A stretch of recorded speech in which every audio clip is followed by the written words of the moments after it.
Assalamualaikum warahmatullahi wabarakatuh. Pada kesempatan ini kita ingin belajar sejarah minat untuk kelas 12 IPS dengan materi respon internasional terhadap proklamasi kemerdekaan Indonesia. Langsung saja kita masuk kepada pembahasan upaya memperoleh pengakuan kemerdekaan Indonesia secara de facto dan de jure. Sebelum kita melangkah lebih jauh, perlu kita pahami apa sih yang dimaksud dengan pengakuan kemerdekaan secara de facto dan de jure. Untuk pengakuan secara de facto, yaitu pengakuan sebagai secara kenyataan yang berdasarkan fakta bahwa negara itu memang ada. Contohnya, pasca proklamasi kemerdekaan pada tanggal 17 Agustus 1945, Indonesia telah diakui kemerdekaannya.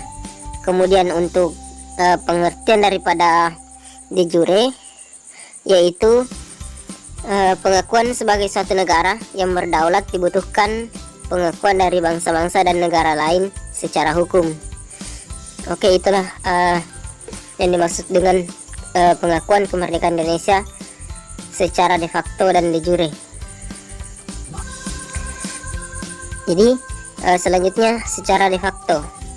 Secara de facto, pengakuan kemerdekaan Indonesia yaitu pasca proklamasi pada tanggal 17 Agustus 1945, Indonesia telah diakui kemerdekaannya, bahwa benar-benar Indonesia telah merdeka.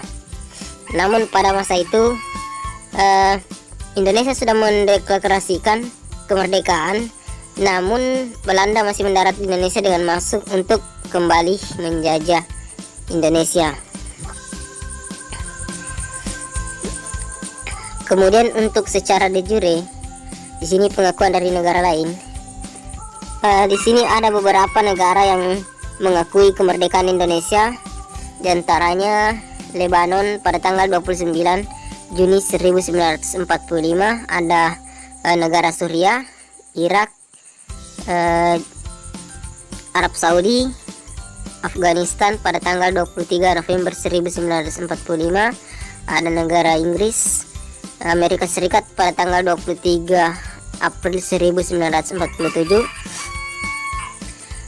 kemudian Uni Soviet 5 Mei 1945,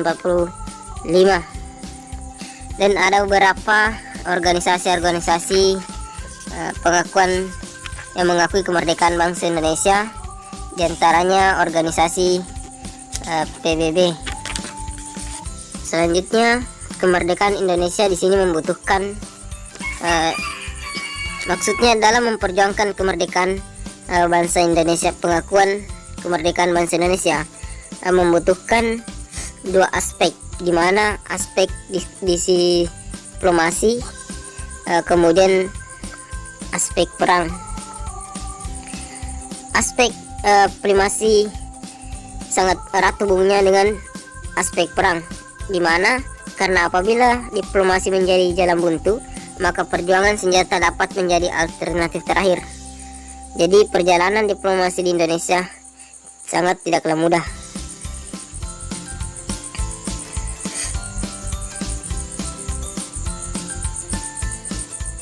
Lalu pada hakikatnya sebenarnya aspek diplomasi dan aspek perang diumpamakan seperti dua sisi mata uang, di mana perjuangan diplomasi saja tanpa diiringi dengan perjuangan senjata tidak berarti apa-apa. Sebaliknya, perjuangan bersenjata tanpa diplomasi tidak akan menggambarkan perjuangan Indonesia. Selanjutnya, sini ada tugas. Apakah perbedaan pengakuan kemerdekaan suatu negara de facto dan de jure?